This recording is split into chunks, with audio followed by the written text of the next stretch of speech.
24-hour economy no. This time are turning into 24-hour arrest now. This is a very serious question that I'm asking you because Saudi we need to form power. The major campaign message Yewura Mahama and the convince Ghana for more moko to abama no. 24-hour economy was the main point of his campaign. But ye papa bet na konwa isu yi. Enya sa na ye hu no. Enke ya kwa akoye say this time no a 24-hour arrest. Ubi wano kasa ya ni ababe chew. Obi kura kwa twene se doom so is back abo ni ababe no. Obi ye post to be na o kasa fan yema bi e koso wo man no mo believe say enye papa na Mahama soma se enkonkonchi no. Na de ya wom pa ne se Yewura Mahama kwanya ofa so otumi de be president wo man no. Eye mysterious. I didn't tell mechanism. Because Yewura Mahama should sponsor people. And no multimedia no matter no mu ye nyina enya atemudie. Because me bobo din a me bobo abre but me tia bobo mienu miensa bi e de ama. Captain Smart, Kevin Taylor, Free Mind, Sami Jato Oku Jato Abrakwa, Sam George, Bashintere, just omodo son. Enkrofo Yewura Mahama no twi omo kase omo didi MPP mpanfo atema na omo wa ban. But in all this, Nanado Danko Akufo-Addo amfa ankwa ankochi obi se o kan asem atia no. In fact, because I said that be abayo bi bisa Nanado senti se uti ho na ye bo wudi mone na ye di ho efe na ye di watema. Die na ba wuti. Asem a Yewura Nanado kan ye no. Very interesting. Say ye nyina ye beti de papa ikan. Papa ne ka kire ne say. Sa kwan no so no pese nka amamuo nye. Say we president ya. Entre say obi ntinka wasem. Na mbo no we president a. We subject to criticism. But the year who ne say Yewura Nanado Danko Akufo-Addo frɛ konwa so a Yewura Mahama beti akonwa yi. Enka obi a wa benefit heavily from atemudie, any unnecessary attack on leaders there. Enka also wa bai jawo homa yen na nka yen so yen kire ya adwene nkire na fa ya adwuma. No, Yewura Mahama said that be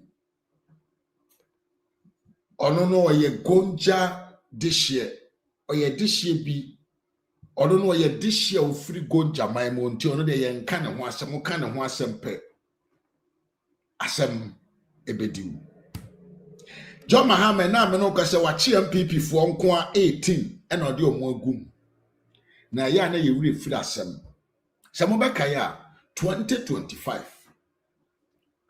Yewura Mahama call media encounter with journalists. Emma Yewura Mahama dina ne boso de nsasi ne bo kanchire Ghana for say. Nanado Danko Akufo-Addo abo modern akwakoto national security for machine titro bia etimi identify a positioner obi o use digital service bia ewo. Enti Yewura Mahama bo Ghana for amane say omunim kwanya ombetumi afa so ade atresi enipa bi obeka asem a onu ni Yewura Mahama bedwene say enya sempama no and they are going to arrest you and they are going to deal with you as a criminal. Yewura Mahama ne kan asem we amamfo taking him very little. Amamfo amfa nkwa adwenem said that was the end of the freedom of speech in the country. And then and now me no ka say ye na da bia me no ka say Yewura Mahama chi MPP for nko a 18 and audio mwatum. And yes, will be a kotake the presidency. Or see a man for can send be Antonasum. Antonasum ye. On your moon yadrene. Yen canisa to a chin nipa a do and watch. Now, yeah, to us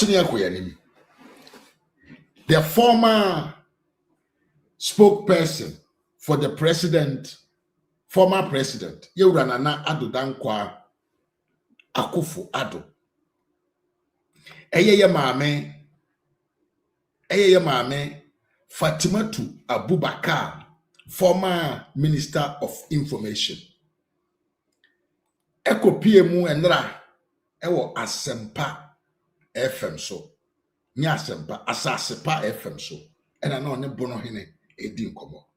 Na me pese yen nyire nkode nkonko tie ma me na nsem odi gu abontene. Yem fa bintu etim say the direction that we are going today, no, it is not normal. And don't make it look like normal. Don't make it become normal because it absolutely undemocratic. Say ne try post to Facebook, so I just said show what chini when nim ne ubenkum ne onifa so because one way ya na ya babecho. But promises na papa ne promise ye na menu suntime koto abane de onye adwuma no. I'm talking about the 24-hour economy policy. I'm talking about the automatic posting of nurses and teachers. I'm talking about the one borehole in every cocoa farmer's farm. I'm talking about the one goat for goat meat, any sheep meat, any nam for school for onkra. It is not there anymore. The question remains: why do you promise something to win power? You come in power and you change to do something different. This is the question that I'm throwing to you. So why doing our comment section box? Now later ya ba ya kanyama. Yanko tiye mame. The former minister for information Fatimatu Abubakar Esquire, former minister of information. Then somebody be go about enti ja comment no comment section was the bar ye ba ebi to me akan ediamo. The legacy of John Mahama will be abuse of power in government. But the jack say mama ya afre mpoma na minua akwasi asamoa. Ye nwuram na ye mresisia like video no share comment na yenko yanim. Ye nwuram ye mresisia. Every given opportunity, my media told to register the displeasure concerning the way a bino tia kabima minkabia mamu no so no tia free speech so because ya anye ni yanka meto aban omode didi atem na ba ba mu nanka meto omo. As former information minister, who said we saying then the beba aban bi be decide say obowa mechewo wo ye mechewo a free January 20 medesha se no a free January 2025 our mampanyi His Excellency John Dramani Mahama ebe fa akonya ebe si nne a me ne okasa me busumi mu NPP for aye nim so machi omo eye dungotwe okay eye dungotwe mepe enkomo ne koso no mebobodin ai be 2 weeks ago na enipa dunsia ena o masachi mienu bi aka ho ana ene nam mframanum ama akoye dungotwe sabi omo a omuni amanyokuo mu anaso omunya amanyosem nti yenti omudin a omode mrani bia eden adi omo machi omo no de eno de yentimi ye account for ye busuafo a ye twrotwro obi edi nti bia na numbers no se wo ebebro sa ba ne yenim a ye frɛ bisa se bedimu adanse se hwan ne ache no se wo kan bibi na aban na betata na bechi na ne yenim eyedumotwe na me no ye cheche nkrofo na nya me hwanwa ebia because of me insights within the media space and information space no enkomo bi wo hope e famaso nche mu pe na makoma ye den atu ana na mani susu de akire hwe ne hwe se ye bepe no poma sibre na ne ekoso nyina free President John Dramani Mahama on na me cheche manfo ne ekoso nyina efree no na asama America nso ne ngina so ho in the year 2025 eya afi etwam Ghana mampanyi His Excellency John Dramani Mahama oye encounter with the media so obekan ya of friends and trofo e de omuko fi kesiem na omuko twetwe nkomo eho ene pie free na no na nisuade hunu on how obesia take action against speech that constitute to the breach of the peace obekan ya ye Ghana mampanyi o say sa eye National Signals Bureau omu wa kande ni akode a omu betimi atrack wo IP number na ebon bi na tokro bi a wo hyemu no uka kasa na aban no susu say hate speech and na speech e betima breach the peace you will be prosecuted under the criminal code under Act 29 Act 29 is Criminal Offences Act of 1960. Honum no na section 2071 any 2081 on publication of false news any conduct constitute to conducive for the breach of the peace ne hone wo enye obi na siyo enya abosremuka ya anteno minister bia no Ghana mampanyin ne policy ne apie free na no aba on how he is going to deal with some of these speeches no or say or be prosecute under criminal code. One case defamation action ye be constitute against you. And the way o mampanyin ni tumi ni siso na mu odu ni tumi e wo ho ntino. Ebra o mampanyin be bie na no aka asem bia na ne ministers are take queue. Na security agencies are take queue. Na wona wo tumi to implement ni na ahun the thinking of the president and they must give effect to it.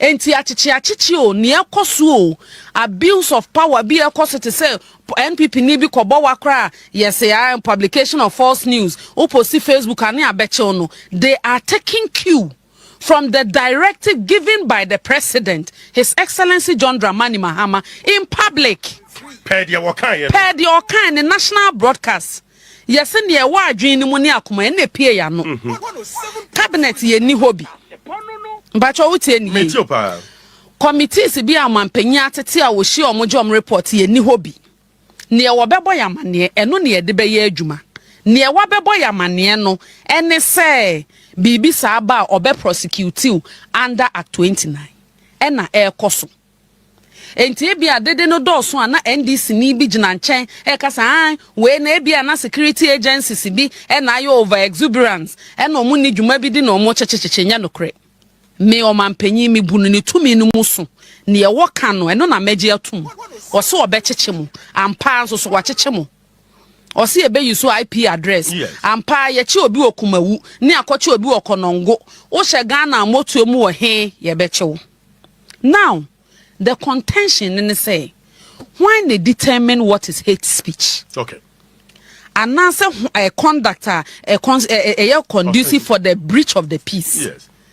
NDC kroya bonkrofo pasha omukutupa when NDC for nye no and omu supporters anaso omu allies enye omu Ghana ha yenyi ahemfo mfirim yenyi asofo mfirim yenyi imam fo mfirim omu nyi hwe mfirim omu twasoro no omatwa fom yenni panyin ni abofra enti sa didi atemunti ene echi ni patumu a esana NDC etwa no amesa nkwala yin other political parties ehun se and this party beba power omo Ghana mampanyi John Dramani Mahama amo appointment akese koda sika no koda ministry na eyo omo a omu di atem e kan sema akese huhu omo a ye wo omo record on social media hwan na ama na big appointments enti ni odi akire no osua ni odi kan nante wo hu se enne courtesy President John Dramani Mahama ni NDC no se wudi atema ye ba power ye betuma ma otumi kura mo akofa fake doctor abase ye man appointment ye de Ghana gold nyina be hya wonsa ye de youth employment be hya wonsa fi se wona otumi to His Excellency Dr. Mahmoud Bawumia ho ehoro no ma binka wona awo akokoduru a mensem wona animu ye momu nyina appointment enti ene we will say in 2022 we can say baby we are see pre akodru in 21st century and nemrem ye da so chi obi because wa kan bibi na wa wo sa begina simpie so ka kire Ghana fo nyina say obi kan bibi na ebrichi peace a wo be ma ya prosecute no under criminal code mpa cho so bo no ho anam de bo na yeyi we de enya say panyin no wo fie na yawe nanka ono ana awe nanka ni bi na yehu ono abobi mu omadi atema ba so ama mu position enti akra no wo fie no so asua no waba ena ono anso abeka sesese no wo aduru no so ne de wo be kan bi de a ye be prosecute you under the criminal code na enim na e ba ko pe na act 29 right but when hunsun sanso te say na ya chi we hunsun sanso ne say ma me nkire wo bibi yete ha ba boso me nsun eni afi etwa mu 2025 wo be ko na wieye yanka bi anhyem ena the communications minister yenua be ma honorable Sam George MP for Ningo omo yi ya sutre say omo de bill bi aba ebra na Mahama one administration wo ho ne ni cyber security act ne ni cyber security authority na emu bia ni ho na wo hwe the way a cyber security in sensem Ghana di mu na bia ye ntra 30%. The framework, the investment, the establishment of the authority, the infrastructure be bia eba under President Nana Addo Dankwa Akufo-Addo. Nanso so last year communication minister de betu dwa ese omo be ye cyber security amendment bill. Yeah. Uti mu nsem ne na omo pese omo ye de. Dabi catch Ghana for. Mamembo bi so nkyerɛw. Sa bill na omo de ba na dede ba ya yesi o ye consultation na ndru baby ebe yesi na omo de kwota kakra hwe ne ebesi no. Miwi ana maba nita so. Wo hwe sa bill no ma under section 67A8.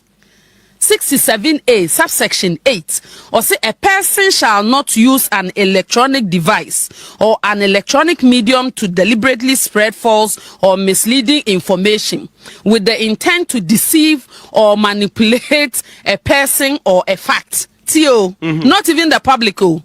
Deceive or manipulate a person or a fact. Under 67A subsection 10. Right, who can watch us each year?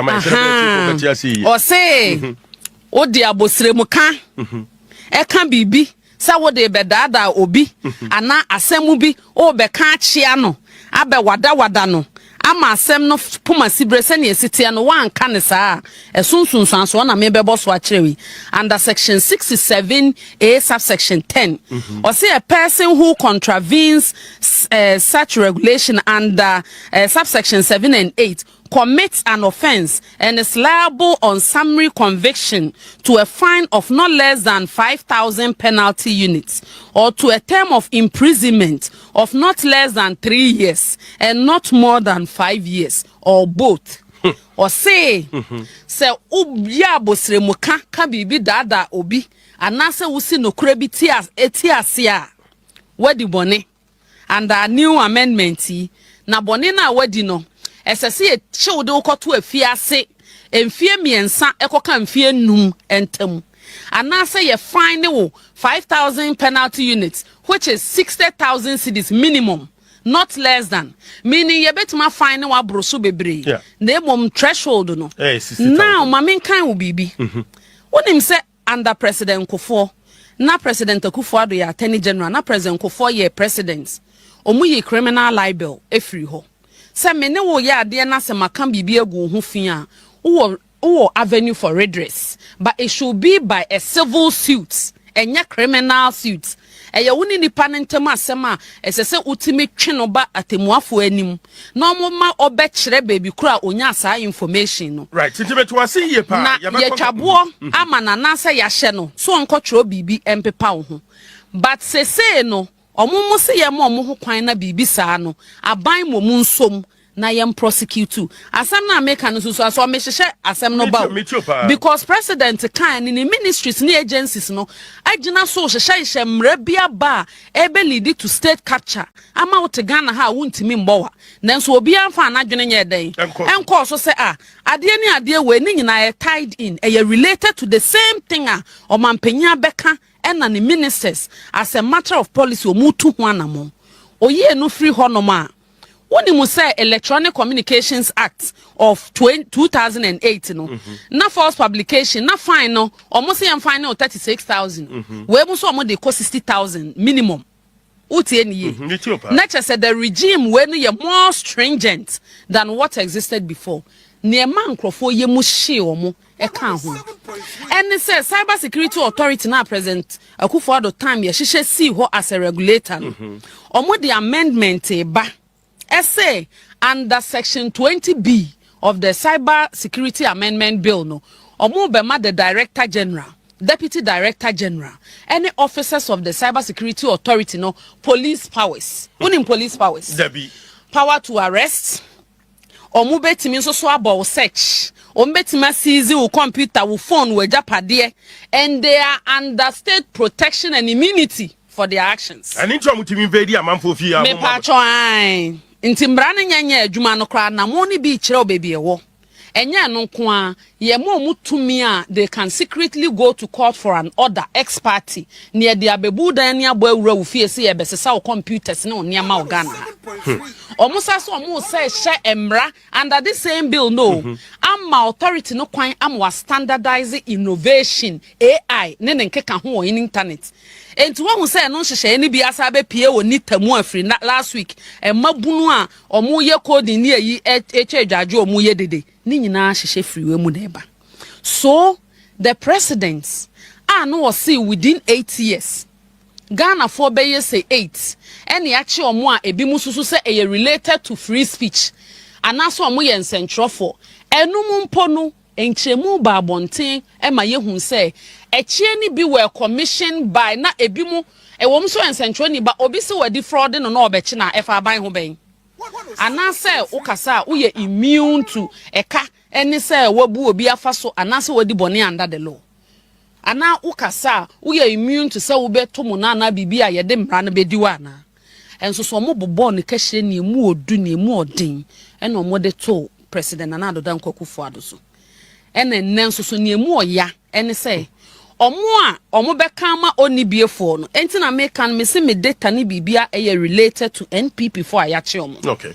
Because omo beka ma onibiefo no anasa opposition for ana third party for no omo ana ban na se omo de omakogu government WhatsApp platform so uye de da ye be you free so ya ma be appointment be go platform no so unim na okoka na eti aban ne pe na omo descending on you ye be you free platform no so enti obia kana no ayeden atum but adia mani agye ho ahye me nkran and say in the face of this intimidation and draconian legislation ne hyehyɛ aban na ye say NDC are winning with a huge margin enti NPP mba power bio omo be ye hyehyɛ a ebe masabi wo be bo wakora na usuro ebe cripple NPP ebe cripple nya NPP nko Ghana fo nyina omo twuma hye kyene na se kyene na upewumpo chese because ubekofo aye bechew ubeye deda aye bechew ubawa aye bechew se ye hunahuna se be ya won kasa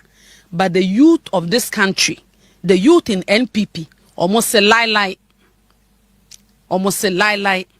yemfa podua ehunahuna komfo yemfa podua ehunahuna komfo ena sabi na ntwie na adua ne tua no to no kra yakunu na ne okita podua no enti no matter the intimidation people will continue to speak up ye be kire yadwen ye be kasa o chi bi gum no na foforo nso so eso camera si o manim nipa no de ne kohyem na oyi ne ba obesa kasa by no means ena me condone hate speech. Okay. Me ban central me ba mo fidie so ni ade onim se me de me facts ne nam me medi atem akola bi di mechi na o se me man entete emfa politics mu a I lead by example me se hwe ne meye ne the way me see ya me ne ma na ye bi asem a wo no poma sibro wo mu adanse na beka but that being said no say the hypocrisy in say NDC ni bia ni hono ma waka bibia constitute to hate speech that NPP ni bia ni NDC ni bia ni ho a why misinformation ni disinformation that omutwa antro say have tell ye Dr. Mahmoud Baumia ebe pie mu enye ne dia omo ba power kra na ye de tumi na mo se monje nkoye adwuma na omugusu di ntro Unti an NDC for beka say missing container bro 3,000. Omu hu anu kan ya sesa free port ebisi akodru pon ebisi container no kra ya tibia no ama o ma hyehye cables no e de atwa alomi copper e de atwa copper so mo de koya asomade o sedien ye o yentimi nkyere ensem basa emre bi kro musa se pokwase o sa amasama area ho alaji bisika ni gold bus ni eyi egugugugu kamu ebe kan sem hu eboni pa hu ensema kese a on betimi di atoro ebe kire se in fact eniem omo ka gu NPP for so abra na ye wa aban mu no omo wo ho adanse enso na atoro do emu bia ni ho ebe we ase almost NPP for na galamse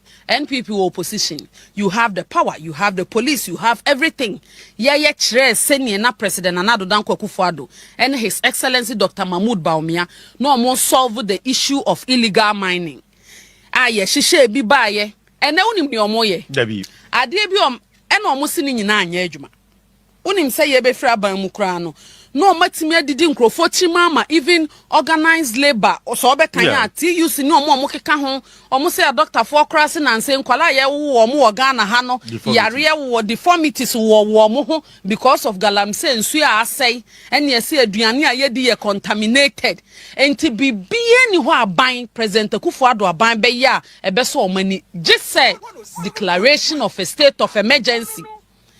And the Lands and Natural Resources Minister, Honorable Amabua, Ubehuni videos now declare. No one who Education Minister, Honorable Haruna Idrisu, declare. Almost be anywhere so many. Community mining over 20 and so many. The introduction of mercury-free mining system, a gold catcher. I do honey a chireba ya ni egusu di biba, almost and so many. Ye commission river guards e Tema naval base Mikobi me no honorable duka ni mpenyimfo account ye the first commission na me gina ho nyese obi see o ene commodore fo ni nyina omo the videos be go social media be sere ye enkwala we omo mfemfiamfia ho ane ka kire wo se omo betimi aboye nsuo ho ban ye tokodo a ye de patrol rivers omo se twia President Akufo-Addo to naval base your friend is saying naval vessels bako 9 ebomu na almost tria enkoye hwe omo baaye state of emergency ne fa he o budin the so called CSOs are no almost sebi o man can state of emergency ansha the fight against galamse ni nsipi no obi ampo mosubiu budin enye ne wodada no o masesa bi edi say river guards no mo friend no blue water guards. Community mining schemes almost say omo friend no cooperative mining. Any alternative livelihood no be no today for fraud. There is not a single thing this government is doing even to par with what we're doing so far as the fight against illegal mining is concerned. Right. We are teaching the application of the law. And so yes ye chini panwa e den na mrane kan because to the bia nipa ni timi ka police custody a bia na wotwe mienu na wotwe na still wo ho be condition de be ma nipa no kra no e din se nipa no be miti yeah yesua law no de ye ferry ye ni wu ma mo ye ni wu aya na won sense form ka say enti omo apply mre law no ne mi so ani bi na omo sua ya na because omo di mo odu omo te bench na che se otimi hu se bebi omo akwakoduru me ndi judge for ho agro menye obi kra me kaseti judges because we lawyer ni a we den a obesa akopie mu okoto na tumi bia ni ho a esosene ye constitution no tumi bia ni ho esosene mra no emra no mu ne yensusu yenya tumi de ye adwuma whether you are the bar or you are the bench mamemfa chairman abronye case ne nye case study ma circuit court 9 remanded abronye indefinitely until the final determination of the case. Ye nim ye hu de bi kwa gosia. So na wo high court. Enye so omo kwa appeal wo high court dane na bra unim sa meti ye mu sheme. Me ye mu sheme because as a lawyer, minim se ne cases ebitimi cha wo Ghana. Hwe na medicate case bi achi. Na menyem be boso me nan. Ena me ba ne konfie num. Afi ni anya final judgment. case ebi mu cases wo court and sa asem kra de bitimi di 22 years obi twema nso awu ye de ni obedi ade no ayede abe substitute de na begina mu ne ye twema nso no ko na ebi wu ne yesesa enti no ye remand obi indefinitely based on a misdemeanor crimes are ewo Osha ye Criminal Offences Act no at 29 no any a Procedure Act na at 30 na crime say wo form crime boni nyina na ye ne ntete ho ehun hia enko ba bia e misdemeanor okay 7.3 boni nketen wadi we atem waka we me say e misdemeanor na sabi enne Ghana ha yesi obekotwa tire kra na offense ne ye bailable ye ni bibi e friend say non-bailable offense setete na ye wo non-bailable offense under act 30 no obi aye bibi yes yes there be nja no because of sa offense no it has been categorized under act 30 section 96(7) of act 30 as say ye free say unbailable and nesabi so obi ko twa tirempo obi kum nipa mpo na ye de no ko gina otemuafo anim na otemuafo no hwemu no wo se I have established enema miensa na ni nyina titru ni ne edi kan the ombudsman said the person will appear to stand trial say ye di asem na ye frɛ na obeba na so what you say say ye ka se nipa ne ma e bi edi kan ye say or ye flight risk okay what you say Ebema obi deny no say manani because the person may not appear to stand trial or a flight risk. Obi onso so Ghana ha kura oni address. Oni fie on high dan oni abusuafo ye pepe na che no kura chi na ye chini ubisa na se wo ba bi obi ase oni mu no. Ne etoso mienu say nipa no wa abonten a is the person going to interfere with the witnesses and the evidence.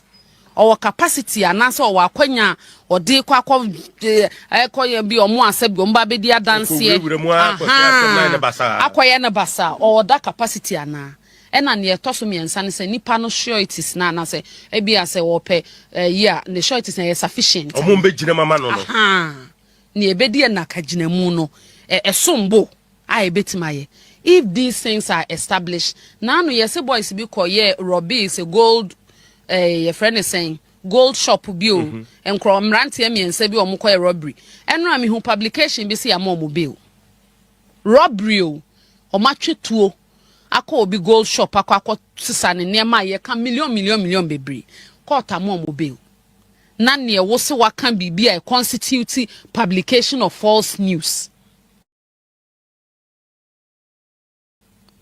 ana say ne conducive to breach the peace. Enti wo say me remandel bail application oral bail application na men grant na prosecutor so say we boni a odi ano no grant ni bail no obesa akoye bio na che say uja na hwa no asa akoso camera akokasa bio nti sa de afa ni hwem momani ma akoso ogada ho menti ho mpani nsam daw. But once again me say we will rise to the occasion. Okay. Enye we na ba be hunahunu obi aka ne kasa bo ahye. If anything krana anyane the NPP spirits because me wu obi baba besima na yes na meka se bre na so anaso ebre yindi nkaso but ye nye din enkanya no ntumu magana no nkodrum pempenso obi a ye obi beka se osimisro na no me hu video bi me rehu se ya me read the comment na me rehu bebunu bi o se oni adwumaye eno wate sa ban ba be 1 million coders program almost for Ghana card neko chinchina neko registration neko meet requirements bebre waye ni nyina awie e ka se ye be ma ne center akwa ama ye de Ghana for aban na for madwuma se mon guide omo na nkwala ntimi nsua coding ne ye no okọ center ha omo se hwe ahakora aban ne ye metwetwe nkomo bia o misa ye hwe ase okọ ha omo se da bi center bia ni hasa na aban no so obi wa ha de ene e wo paper so keke Ote ho ane say ya send no link e wo WhatsApp so nko bi. Odi link kneche de na kokosera. E de na kokos say ye free te say sa e Google for ne yi no a e ye free kro no wa ye bi awie atwamu da doka so obegege ntete e be bo na ma na ye adwuma no. O ya ban registration aban na twa boy in excess of 100 million say omudi ye project na ye wi ane atamo de wakwa kotokosera.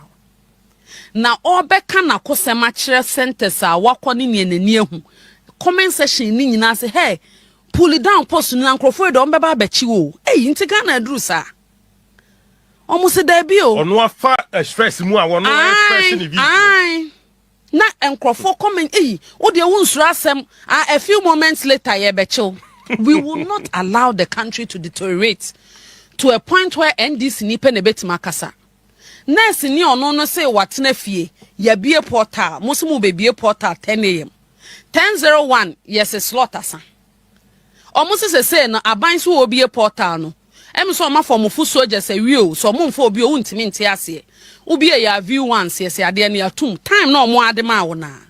After the health minister ababonten say anese for ye be yo mo nso napco amomo djuma no momu de yemfa o na emom ye be fa as a volunteer ni apebibi kakra bi e de ama obi a koni school awie no ya bonde no ye be fa as a volunteer wo wie ne omoyi omu rotation ne sa ne ma no waye ne service ne bi awie ye say be fa ne bio as a volunteer se ko ne namu na ye adwumaden na the same thing ni ntwa bibi ketoa bi na nurse ni mu no kro gisan na nipa na ba be kasa oba online so obe kasa no maka say unsura asem hu aban we de omo be chiwo you see enti gradually no ye ni akokodrofo a they will get back on the platform to say I'm coming to speak my mind. Damn the consequences. If what I'm saying is true, it's a fact, if it is supposed to help with the public discourse, then you'll be a bote. And we will not allow a country yako through colonial rule, yako through military regimes in the space of almost 30 years. Nen na yesi ye kabima menka bia mamua. Enya wo 4 year term pe bia wo ba bedi atwamu akọ. Apostle ye den a 4 years na ebeba. Wo beja mu. Enya no na wo bedane democracy na butu aka se obi nka bi je so your party ni. Because near NDC for social media de bia ye hu. And some of them can be a you. And so ye nyo moshe. Omo de emrani ndi omo. Right. Me ba chofin wa join here now. Honorable Fatima to Abubakar Square and I then din come former information minister. Quickly ma yan hwe bibi e course wo Eastern region. Your information service department mobile van na dia because you see a commission mienu e wo Eastern region and the regional minister ne say e mampan John Dramani Mahama na ni so adi hunu ento klemu say by extension NDC abana this avan no aba brebe na savan no bae den na ebe ye buta ebe na wo mu a ye this avan no bae they can see sudua say minister no oyo trofo me ba to betimi adwane en Facebook live na ya regional minister asem o kan no onim ne e wo kan oyo trofo me se onim ne e wo kan onim asem no fapem obisa ne se van ye de den kra o ntimi nkyere obisa ne se ye operate ne san a omo de cinema van because omo nima de ebe ye obisa ne se operate ne san kra onim ne wo kan se onim van na fapem a se ne osi commission nkenye sa na obeye no bra vans ye free hin Information Services Department. Me pacho o pese hu nkomo ayedi and advance na obetwa join in Facebook live asase pa 107.3 and na ye show no mamintio. Na wotwe etwam me de mano asembe to abonten. Me de videos e kan ho. Na videos no ye miensa. Videos no baako na etwa eno no ye China. Aha na etwa ye China. Second part of the video no ube hu nwura bi odan bi hu. Ehwo ye tema ports. Okay. Na sata mapod video na enwa ena metwa so we so because me ana metwa enti na me wo nchemu because na civil servants ni bi ginagina mu me hwe me footage no you don't want to post things and for picture near ye be breach your privacy. Yeah. I know better than to put people expose people like that enti manye na mo me akoye inspection no on 19th November e wotema port ena minya sa video no ena we ya mahu se ya dismantle omo boy ye time a omo manufacture samples a made delegation ye call China in August on 9th August of 2024 mukoye inspection because they were about to ship near the no ena mi try now obi baby said die enti na ISD to Vance Information Services Department no e wo ho nyenne efri braga na nya afa hodia wonim se ka bi ba mi ka bi ememu na ye no ene ensenkyure adwuma na eyi ne na ekọ na wohwe era bi wo Ghana ha te say by 92 the whole country your radio station ba akopɛ your TV station ba akopɛ imagine so obi wo nkrase baby oni radio oni access to TV bibi koso o man ni mo obeden ate enti no se o resource nkrofo at the local level district serve the same purpose bi mu use information centers near the survey except this one is on wheel and it has technical and experts omunim how to carry local languages ne atoso mienu private stations here ye onim say commercial driven because obia wo ho kwan so obia radio ni TV. Imagine say what be a radio station wa Accra. Na be a language no omo kan enye popular in Accra. Enkrofo ntie commercially obi mebo advert wa ha. Ne opese wunya no watimi de atua akatuafo adwumayefo kan ya de wonye den. Unya. Ento obi establish media house up most of the popular languages. And now we Ghana language map na ebro 70. Enti e wo languages bebre wo ho enkuro nketo ne nkrase bi wo ho a. So one deploy some of these below the line communication strategies say akura say 920 na wo ho ye de van akọ ya bodwa ya fra busua panyin ni ohene monfa omombra ni apay interpreter ene obi oto omkasa ni aka mo mate ase a na chese democracy we've left some people behind and we are not supposed to leave people behind in democracy.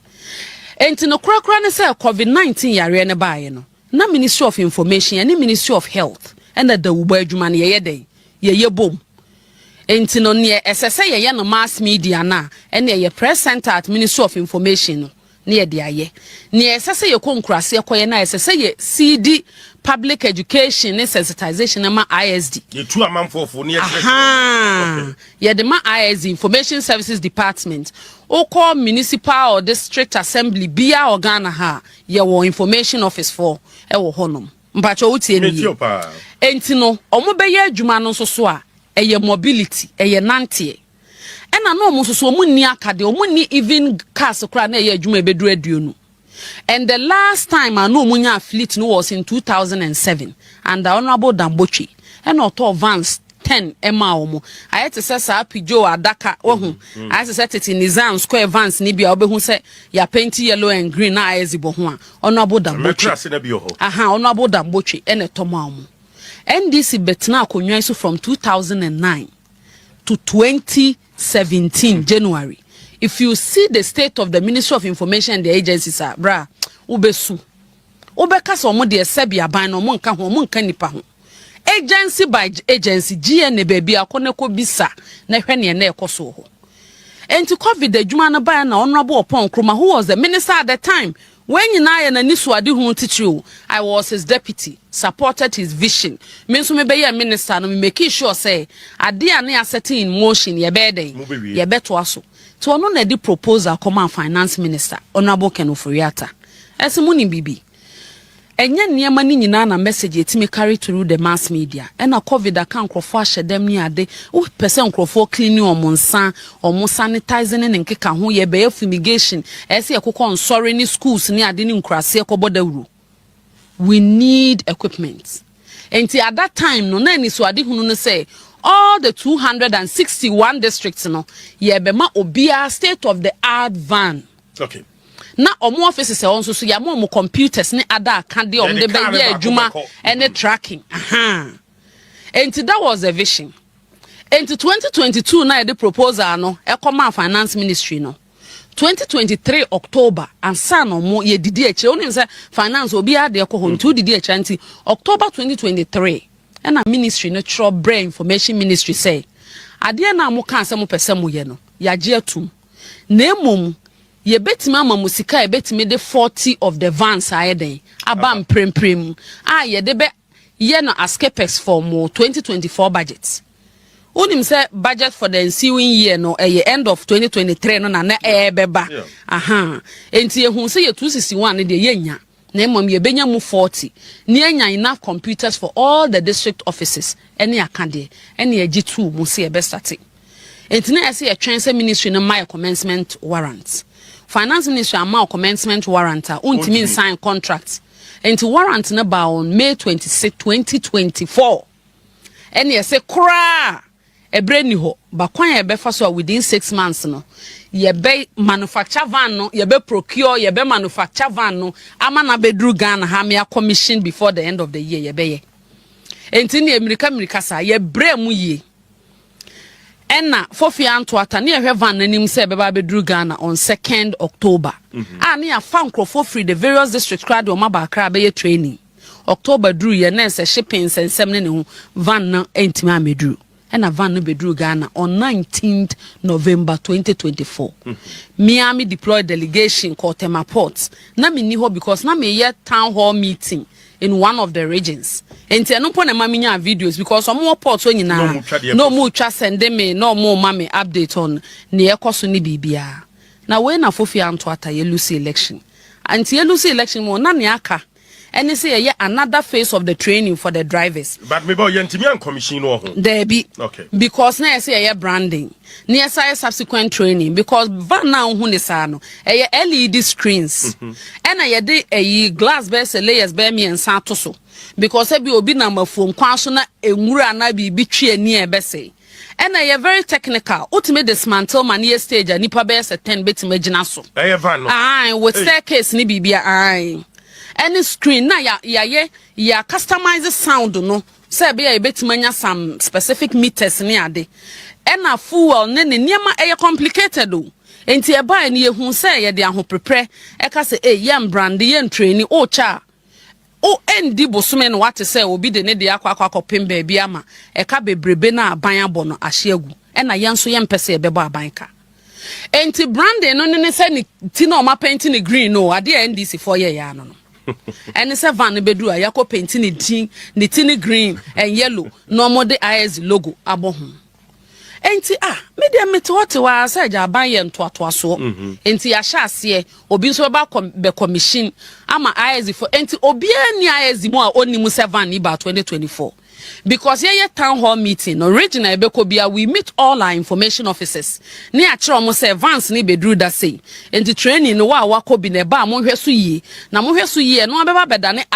IDF internally generated funds musika semo form no ebi asori betima be rent de akoye show we be say musu mbeden mu benya kakra mu de be run e de aye service ni ade so every ISD officer in this country was aware of vans na eba no etoso biu ye de enimu say egu ho no munti na e bonded warehouse no mo ye branding ni bi ne niema minim as at the time aye free aban enti minim say abanye ntoato so edie January ne February mu last year na Ghana mampanyi be commission na omo de ama koyusu ya hwe ni ma abudin bibia ama oto hwa na health ministry akose sa abobolance abobo ya aba say primary health den na omo de mampanyi akotena abobo ya mu so omo commission oto hwa yesen kokon ketenkete ubehu MCE na okita akokọ baba ko bia ne to so no afre obi akokọ nsa ba ko ne ye chia nsa ba ko and a commission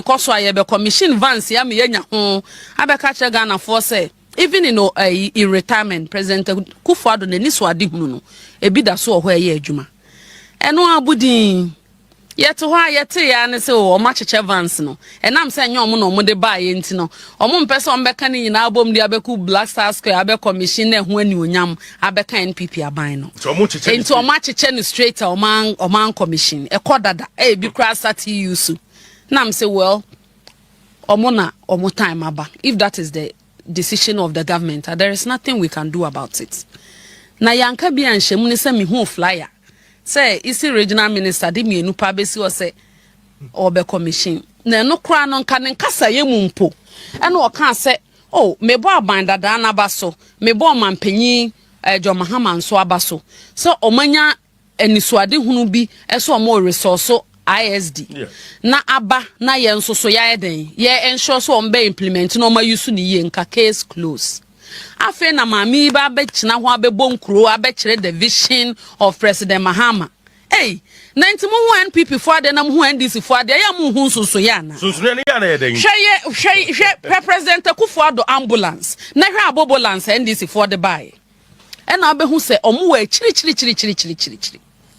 hwe policy by policy hwe industrialization eni so ade hunu no na hwe omomo de bibia nketenkete se security agencies kro omomo abobo ya President Kufuor mo Camrys pickups armored vehicles ne NDC for cha abobo ya map security agencies cha bobo yama health he said no adaka bi si ekiro mudi ndro begum. It's not for the villages, it's for the health professionals.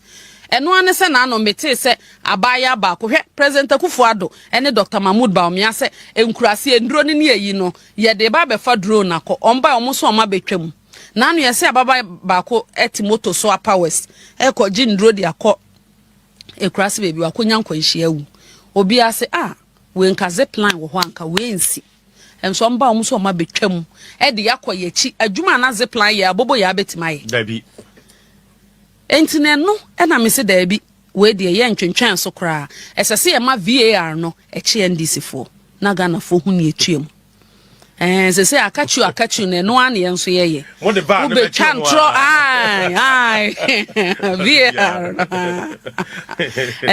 right quickly da ho say plane enti ye kan na wotwi ni omo mebo ho wa bibia kire din yeah that's so sorry because sector ministers na omo free ono obi wo ho a some people aye ade kra na ndisi ba omo be ye yi a wo mo wa won ka ho hwe ni wagya ne sa enti aban ne dase MPP aban dase se o resist red flag no e ma amamfo hu ye hwe governance amamu na ye hwe 24-hour economy job creation aban ne ba ye se de wo se wo de soso e bofom ye be ye market edwa aye be rane 24 hours ebisi enye ohun ni se enu betuma create jobs as former information minister. My preamble to this conversation. President Mahama manifest him. No, so we see 200 e-blocks. Ebe we are see, ofri abamu. Even with the intervention of the World Bank, a so projects ni bimu ye no my 23. After ye first 4 years, any commission about 29 and then apose obekanya. Ye be ye more of the e-blocks than nyono estati o commission ye. And so na ya anye hu dede because aban no eye ntoatoa so na schools ni bi wo nwura mu a ye bi e portal no self placement obi a nchusu NPP aban ni nyane so ade hu so sade a yensi boarding facilities any bungalows enye den enka ho se be ya a school for betima akọ because Nkrofort ho ne ade ya anye hu dede ye free aban mu no betima kan se sudua se ye ba aban mu ye ba aban mu no. In course of a ban and COVID, ne by na President Akufo-Addo ne Dr. Mahmoud Bawumia ban who say up to 87 districts in Ghana don't have district hospitals. They don't have referral hospitals. Even if they have a semblance of a hospital, a Catholic mission, what I say, Presbyterian mission, Roman hospital, Methodist, and no my bibi. And so in terms of facility standards as referral hospital no na ebi ni ho mamema we key example Tamale ojina Tamale airport now so Google map sa wo ko Garua exactly 226 kilometers patroti ani yo na wo yare wo Garu ana wonya accident na emergency some of the treatment just here do Tamale. Na pet distance. Yes. So enye so serious, dangerous. Ebe hia niema complication a. Ebia boko. Anase eboga. No minimum near 40 minutes drive bi na utwitwa. Ekwan ne nye no wan hwe na 3 hours drive bi na utwitwa.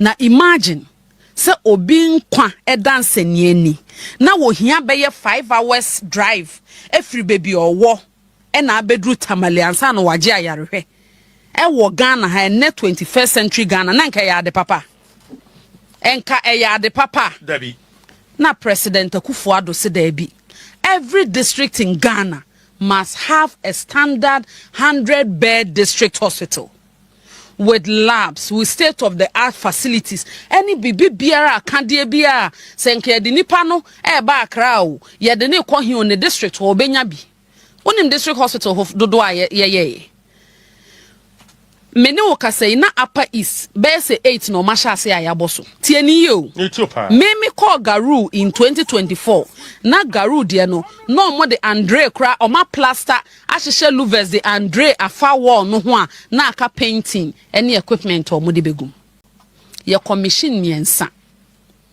na ye wo more than 30 they were near completion and ka ban ne by na last year adwuma kitikiti bi aka wo ho te se ne president Mahama age to 31 bi de afa no mo behwe so mo ba wie a satan na last year ni so ade hunu no wo ho eso mo ba wie a enke ebie ma districts no enya mo hospitals hwese upper east nko a 8 districts no mo ni hospitals aban ye ya ban ne agenda 111 yesi ba ko 8 Binduri, Tempani, Garu, Pusiga, Omunina, Sazon Nina, now Yaria, just said Wababokwa na boga. Volta region, Peve, Akachi area Muhona Bakubaku 8 and a near Sigoho. 6 regional hospitals for the new regions, including rehabilitation of the Efia Kwanta Hospital. Yeah. Media Efia Kwanta video, 500 bed capacity video. Etro mo current deputy minister no se me boy ni takrade. And so man penyanka se kan mo so mo kowie. Until how do you put something on nothing? President Mahama Afia o make comment say President Akufo-Addo ne Dr. Mahmoud Bawumia aban na ni so ade hunu of building 111 hospital at the same time no wasn't a decision and nyansa nye de enim bibisa should I effect. I'm paraphrasing, I'm not quoting. Wa was started 200 now we doing say nyansa wo mu say in a country you over 700 senior high schools no na nyansa wo mu man so be start 200 e-blocks. And ne also 261 districts. Who was Sikano Wakande a wobe start a 24-hour economy market in 261 districts. Nyansa wom sa wobe start 261 districts. Markets. Na nyansa ni musi ebe start 101 hospital. 2 psychiatric hospitals, specialist hospitals, regional hospitals for the new regions. And every single district in Ghana that doesn't have a hospital.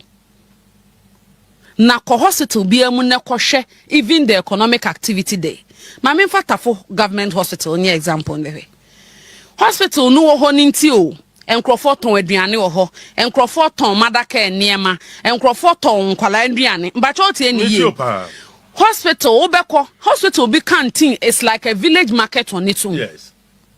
Ankrofo be ye adwuma wo ho cars taxis begu ho be loadi ebe ye station be loadi niema ebe fa nipa ebe yi nipa wo ho na hospital so run 24 hours 24 hours also be 24-hour economy also it doesn't make sense to say ye 111 hospitals na yanka bi anhye no obi a mehye monum yamfa ba ansi mu so mo na mo so na mo say Ghana public sector wage bill no more capacity say adwuma bia in the public sector mo the formula bi ba e de hu hwi kra be wan say yen kind na ha eba na ye frɛ bibi formula 133 eno omusi 24-hour economy ntia se na eye simple kra achinye bi anim omunya comedians ne nkrofo bobo pa mu twitwa video say ukọ passport officer ye si nipa no mo ye one shift wo ho ebia obi wo ho a wo koto abama NDC 2024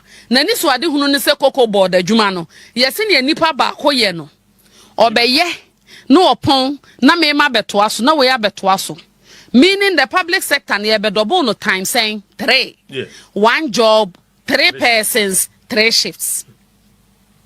Yes, mu ya sure say public sector no capacity to do 24-hour economy si mamu nginchiremu ene efiri man panyin so beka fo soldiers ho ena me no kasa ekro mo say no 24-hour economy ni nyina ada ne market sie no yenya ni papa ba ko obekirikiri ma kire government communication minister Ora Felix Kwachi Ofosu okotena ekosi sen o say 24-hour economy ni simple kra ho na ton wa cha anajo enti policy ne bebo ama wache obi beton anapa ton wi ama anajo fo nso abeton ebebo ama o ma wura ne wache ton cycle no 24 hours na nya na mampanyi John Dramani mama se anajo didi enye yo yet ho na NDC national chairman wo ye the other thank you to the other thank you to onu kwa mateme ho chenie na numana no osisu no obi tukoye seze chenie na hwe obehu ane yatu ni pimba ko ne oye the other thank you to ono so betna radio so no say Debbie 24-hour economy ni mo monte nkyere mu na se o. Mo te ase akra nka mo hu say is the best policy. Yes, the chairman boyemu. General boyemu. O se ase kyera ne say light bill na ye jeje no. Se omo ye awia, omo betu omo de separate. Omo ye adwuma anajo, omo so betu omo de separate. Ye betete nkane abo so anajo. Ama we welder. And just say we daytime now, you are motivated to do welding anajo. Any a tailor for baba for 2 a.m. now to shop because anajo adwuma no baba na airful. And kane abo na yatete so ana. Omo hihye adwuma we say bo kehire e de so agana for and adwuma di omo ba ya no matu enkane abo mu more than 28%. Say omo se pam no channel 133 number so bibi omo kan bi amba so we should accept what they can do, which is a jury market to go near assess markets for from. Na no so kra na logic bi a mente ase wo mu ne se me pa acha wo ye kum dwafo ana ye tu dwafo digwa won so obi asi na Joshua wa ha e de ni holy water ene ni rosary ni na ya bete ye ma me no am wo dwo mu nti asem ni yi o abe petepete ho ahedwa am ya kasa ye 24-hour market nti obe hedwa na pa ebo awi asesa ne amakọ na obi nso so dabre ho a ene obi be hye awi adwa na onu so ko obi nso abetena hye anadwudwa what bi da obi aso ko fa so di ni dwa me se what hu mpanyin nsem da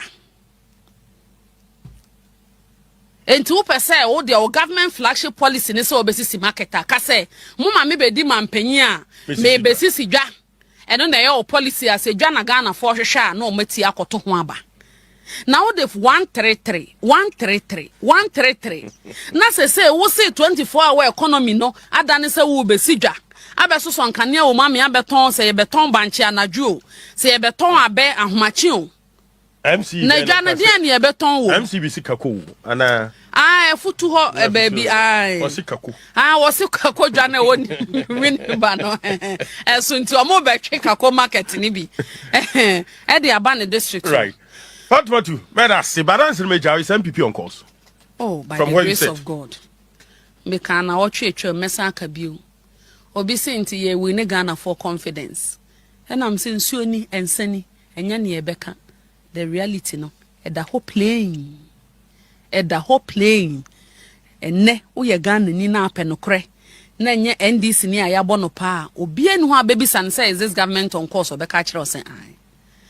He mete hono mo na ya wofa kwasi prat me hu ni video bi na me si AI me se da bi wofa kwasi ntimi nkasa also President Mahama ban way is the biggest betrayer to Ghana on my way jidi omunya wo mu ne reset no enie dia wa betray Ghana for complete nanso so mo hyehyɛ adwuma maye se be ya ye mmekasa ye ton mines na wonka ye chechemu sa na ye ton mines na onka sa no 133 number onka go so kan be chewo sa no ye disikadwa e wo BOG di gold board na ye boka onka sa no ye wo ye kɔ ayi ye friend saying ye ne IMF for ese ye for mo supervise for the next 3 years omo be supervise you ya for mo as babysitters omo supervise for the next 3 years we are under another arrangement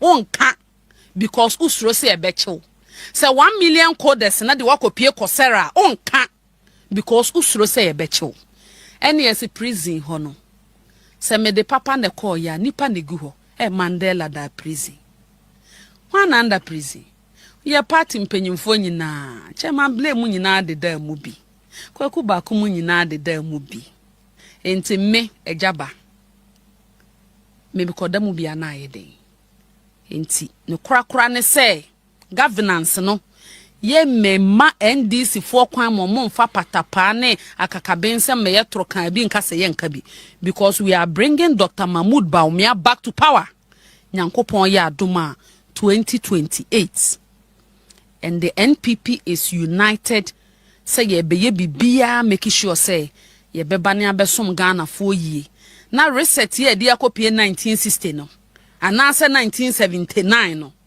reset na ete say 83 kom no ay komode nkrofo ya beka ya se raba mo ya te so reset na afi ekuafo se nsu otonso ahwe omu nua hwe because beans omu dua emfaso obi amaso bayiro omu dua emfaso amaso reset na afi kura nkrofo andua ginger yo seden ya ginger ho akwatwe a ene eto ginger miensa 50 wo ya we ne boadin pa mi am ko woni mu ntoso bo wo ko kan ye se ate rubber mu so nti madam ko pa oba bi da sa na NDC for kan nti we are bringing Dr. Mahmoud Bawumia back by the grace of God. Say nani so ade hunu ne sharpness ne the vision for Ghana. Ah ne ye ko ne ya me ya bibi anya me ya wo wiase ne backlog Mahama aban ibeja in the health sector amai. Because 2017 e ba na 4 batches gu fie. Enti no okan batches ayeja wo fie a 4 na na eja wo fie. Na se cumulatively nke ameto batch bi e wo fie a enka 8 year term ne ye fa 8 batches. Ye nja backlog wo. Nanso so we omo se be fa bi volunteers yi omo se beja batch no free 2021 na ma hwe ombe free so 2028 na nkrofo da so gufie na be yesem aba be say yiko oko cancel yes the dollar is down. Right, but I say Honorable Fatima to Obaka Square for your time. God bless you. About your former information minister A2 Mampai Dada Nanado and I say you know din komono fantastic woman by all standard. Mujaso, God bless you.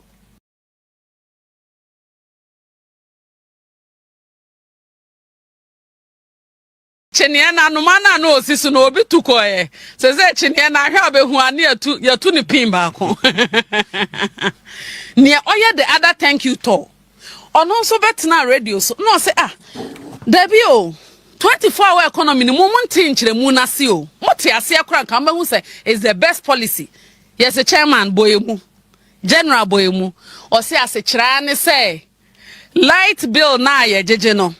Se omo ye awia omo betu omo de separate. Omo ye adwuma anajo omo so betu omo de separate. Ye betete nkane abo so anajo. Ama we ye welder. E just say we ye daytime now you are motivated to do welding anajo. Any a tailor for baba for 2 a.m. now to shop because anajo adwuma no baba na airful. And kania bo ne yatete so ana omo hihye adwuma we se bo kehire e de so agana for e na adwuma di omo ba ya no matu and kania bo mu more than 28%. Say omo se pam no channel 133 number so bibi omo kan bi amba so we should accept what they can do which is a juri market go ni assess market for from na no so kra na logic bi a mente ase wo mu ne se me pa acha wo ye kum dwafo ana ye tu dwafo digwa won so obi asina Joshua wa ha e de ni holy water ene ni rosary ni na ye abete ye ma me no am wodwo munti asem ni ye o abe petepete ho ahedwa am ya kasa ye 24-hour market nti obe hedwa na pa ebo awi asesa ne amakọ na obi nso so dabre ho a ene obi be hye awi adwa no no so ko obi nso abetena hye anadwudwa what bi da obi aso ko fa so di ni dwa me se what hu mpanyin nsem da enti wo pese wo de o government flagship policy ne se obesisi marketer ka se mo ma me be di mampanyin a me besisi dwa eno na ye o policy ase dwa na Ghana for hwehwe a na o mati akoto ho aba now the 133 na se wo se 24-hour economy no adane se wo besi dwa abeso so nkane o ma me abeton se ye beton banchi anadwo se ye beton abe ahomachi o MC na dwa na dia ne ye beton wo MCBC kako ana futu ho baby wasikako wasikako dwa na woni win ba no so nti o mo be twe kako market ni bi e de aba ne district right what you better say balance meja is MPP on course by the grace of God me can na otwe mesa aka biu obi se nti ye we ne Ghana for confidence and am say nsuo ni ensani enya ne ebeka the reality no eda ho playing enne wo ye Ghana ni na apenokre na enye NDC ni ayabo no pa obi enu ho abebisa say is this government on course obeka kire o say he mete hono mo na ya wofa kwasi prat me hu ni video bi na me si AI me se da bi wofa kwasi ntimi nkasa. Also, President Mahama Banwe is the biggest betrayer to Ghana on my way.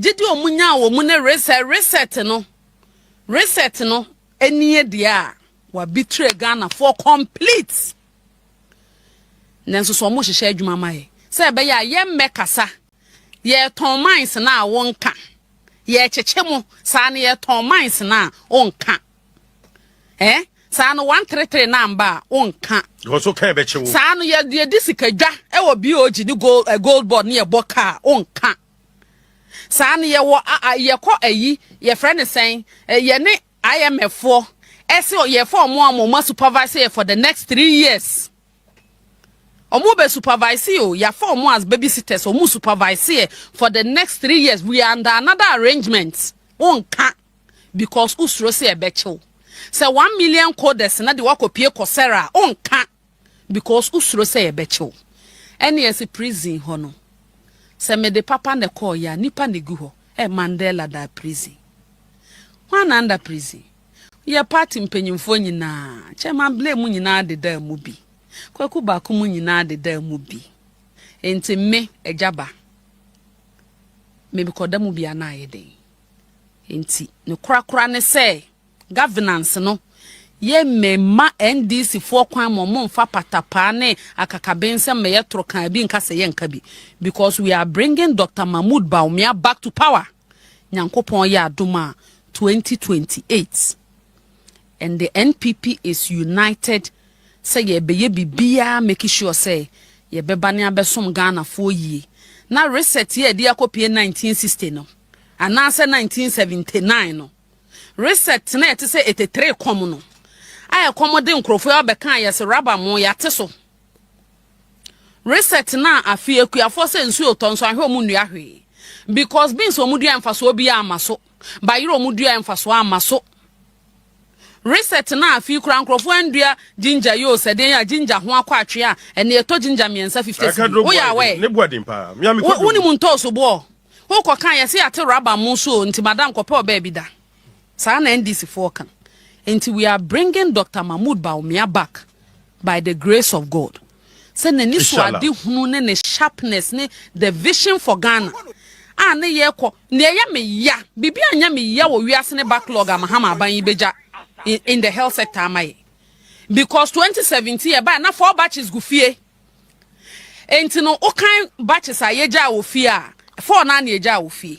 Nese cumulatively nke ameto batch bi e wo fia enka 8 year term no ye fa 8 batches ye nja backlog wom nanso so we ye omo se be fa bi volunteers yi omo se be ja batch no free 2021 na ma hwe omo be free so 2028 na nkrofo da so go fie na be ye asem aba be sen yiko oko cancel say the dollar is down. Right, but I say, Honorable Fatima to Obaka Square for your time. God bless you. About your former information minister, A2 Mampai Dada Nanado, and I say, Yellow Din Common, fantastic woman by all.